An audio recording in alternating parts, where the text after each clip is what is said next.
Iran के खौफनाक और तबाहकुन हमलों ने अमरीकी जंगी तैयारों को भागने पर मजबूर कर दिया। उर्दन और कतर की एयर बेसिस से अमरीकी तैयारे दूसरे ममालिक में मुंतकिल किए जा रहे हैं। ये दूसरे ममालिक कौन से हैं जहां पर अमरीकी तैयारे मुंतकिल किए जा रहे हैं, और क्या वहां से अब ईरान पर हमले किए जाएंगे? इस बारे में अज़हर अली खान से बात करते हैं। अज़हर भाई, उर्दन और कतर ये दो ऐसे ममालिक हैं जहां पर अमेरिका के बहुत ज़्यादा तादाद में लड़ाका तैयारे और ड्रोन्स मौजूद थे, लेकिन ईरान के तबाहकुन हमलों के बाद अमेरिका ने अपने लड़ाका तैयारे और अपने ड्रोन्स यहाँ से मुंतकिल करना शुरू कर दिए हैं, और सैटेलाइट तस्वीर भी शो करती हैं कि अब वहाँ पर तैयारों की तादाद तकरीबन ना होने के बराबर है। ये तैयारे किन ममालिक में मुंतकिल किए गए हैं, और जहाँ पर मुंतकिल किए गए हैं क्या अब वहाँ से ईरान पर हमले किए जाएंगे? असल में हुआ ये था आदिल भाई कि बहुत ज़्यादा हमले किए जा रहे थे ईरान पे, और फ़िज़ाई हमलों की भी कोशिशें की जा रही थी। हर तरफ से उस पर दबाव बढ़ाया जा रहा था, और ये जो मिलिट्री बिल्डअप किया था अमेरिका ने यहाँ पे लाके अपने असासे, जो फ़िज़ाई असासे हैं, मुख्तलिफ तैयारे हैं, इनके ज़रिए वो सर्वेलेंस का निज़ाम भी बढ़ाया दिया था उन्होंने। अपनाए हुर्मुज़ के पास भी, ईरान की तरफ भी, और उस पर अटैक भी बहुत ज़्यादा किए जा रहे थे। उसके बाद ईरान ने यह तय किया कि जब तक हम इनकी फ़िज़ाई ताकत को उनके घर में जाकर नहीं तोड़ लेंगे, हम उनको शिकस्त नहीं दे पाएंगे। इसीलिए ईरान ने अटैक करने शुरू किए, ड्रोन अटैक्स करने शुरू किए, बैलिस्टिक मिसाइल के अटैक करने शुरू किए, और बहुत ज़्यादा उसकी तादाद बढ़ा दी।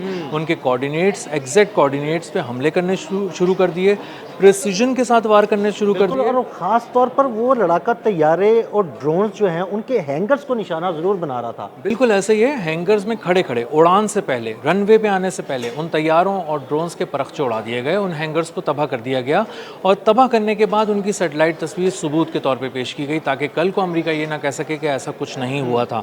अब अमेरिका क्या कह रहा है? अमेरिका कह रहा है ऐसा कुछ भी नहीं हुआ, लेकिन उसका दर्द महसूस करें आप कि वो एक एक करके अपनी चीज़ें यहाँ से उठा के ले जा रहा है, और हंगामी तौर पे ले जा रहा है। हंगामी तौर पे ये लोग रनवे पे टेक ऑफ कर रहे हैं, फ़ौरन अपने तैयारे निकाल रहे हैं। अब इसमें बहुत सारे तैयारे थे, इसमें F-35 तैयारे थे, इसमें F-15 जदीद तरीन तैयारे थे।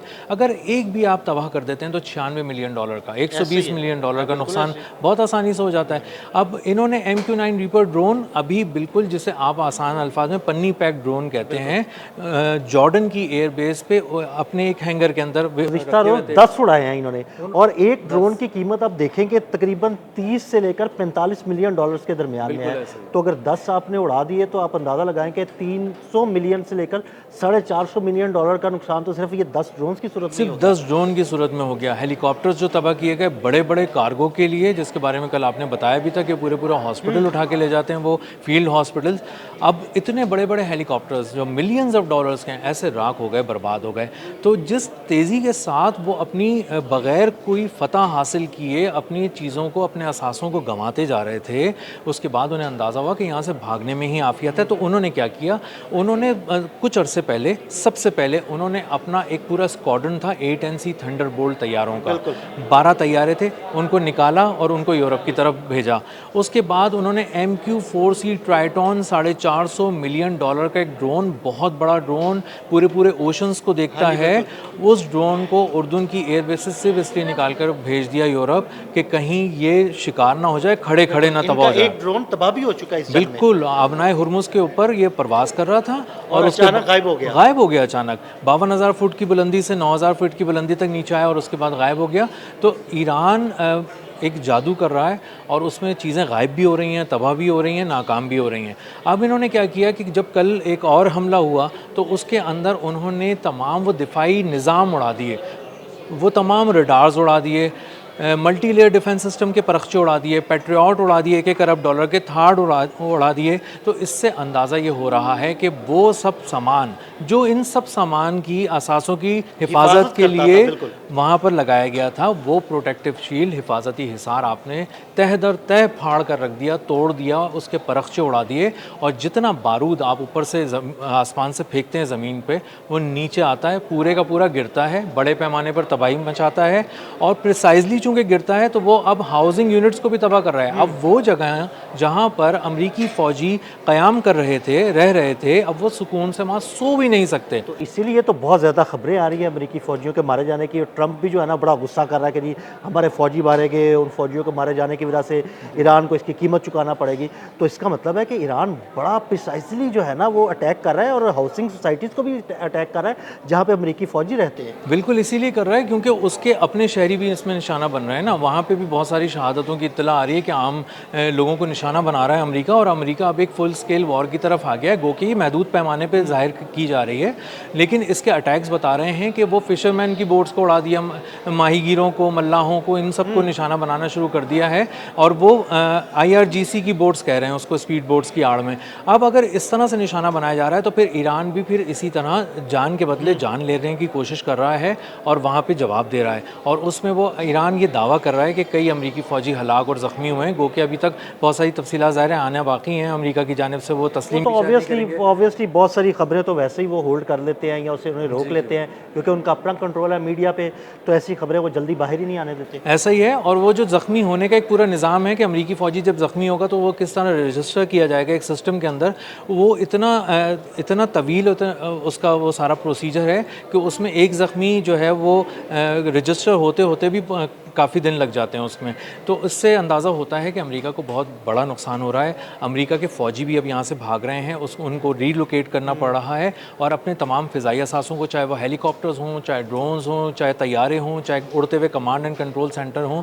आज E3 सेंट्री अवॉक्स तैयारा वो भी एक एमरजेंसी उसने डिक्लेयर की, और वो 7700 का एक वो साइन दिया। तो अभी तक तो उसका पता नहीं लगा कि वो कहाँ पर उसने लैंड किया है। नहीं, उसका कुछ पता नहीं चला। वो $700 मिलियन का एक तैयारा है, वो इंतहाई कीमती तैयारा है, और एक तबाह हो चुका है प्रिंस सुल्तान एयरबेस पे सऊदी अरब की, और 2 टुकड़े होते हुए उसकी पूरी दुनिया ने तस्वीरें देखी हैं। तो फ़िज़ाई असासे ताश के पत्तों की तरह बिखरे हुए हैं और ख़ज़ां के पत्तों की तरह हर तरफ आते हुए गिर रहे हैं, और आसमान पे जो चीज़ उड़ रही होती है या तो वो जैम हो जाती है, या वो लॉक कर दी जाती है, या वो नीचे आके गिर जाती है, या उसको कोई प्रोजेक्टाइल आके हिट करता है।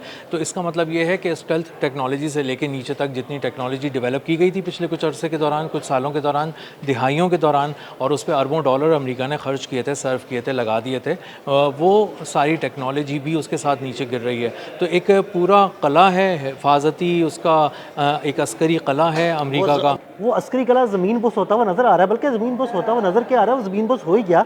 अच्छा, मुझे ये बताइएगा कि उर्दन में तो ये एयर बेसिस तकरीबन खाली कर ली गई हैं। सुना है कि अल अदीद एयर बेस जो कतर में है वो भी तकरीबन खाली कर दी गई है। जी बिल्कुल ऐसे ही है। वहाँ पे वो अपने तैयारों की तादाद एक एक करके कम करते जा रहे थे, क्योंकि वहाँ जब पिछली एपिसोड पे हमले हुए थे और उसके बाद अंदाज़ा ये हुआ कि वहाँ से हमले करने के लिए अगर आप उड़ेंगे तो आप इंतहाई गैर महफूज हो गए। तो उसके बाद उन्होंने अपने तैयारे वहाँ से हटाना शुरू किए और महज 17 तैयारे वहाँ पर रखे। लेकिन अब सेटेलाइट की जो इमेजेस पिछले कुछ अरसे के दौरान आए उसमें पता चला कि उन्होंने खामोशी से 17 तैयारों को कम करके 3 कर दिया। हाँ जी बिल्कुल, वो सेटेलाइट तस्वीर मेरी भी नज़र से गुजरी है कि वो 17 के बाद सिर्फ 3 रह गए। 3 रह गए, और उसके बाद ये इत्तलात भी आ रही हैं कि वो 3 भी वहाँ से हटाए जा रहे हैं। तो इसका मतलब ये है कि अब वो फ़िज़ाई असासे वो समेट के ले जा रहे हैं। अच्छा सर भाई, सिर्फ फ़िज़ाई असासे ही समेट के नहीं ले जा रहे, वो फ़िज़ाई असासों के साथ साथ अपनी फ़ौजी ताकत भी समेट के लेके जा रहे हैं। जाहिर बात है उस तैयारे को उड़ाने के लिए एक पायलट चाहिए या 2 पायलट चाहिए, जो भी है वो नेविगेटर और पायलट, तो वो उसे उड़ा कर लेके जाएगा, उसके अंदर तो उसको उड़ा के लेके जाएगा, तो वहाँ से फ़ौजी ताकत भी उनकी कम होती जाएगी। बिल्कुल ऐसे ही है। और वो वहाँ पे जब ये सारी चीज़ें आप हटा लेंगे, जब कीमती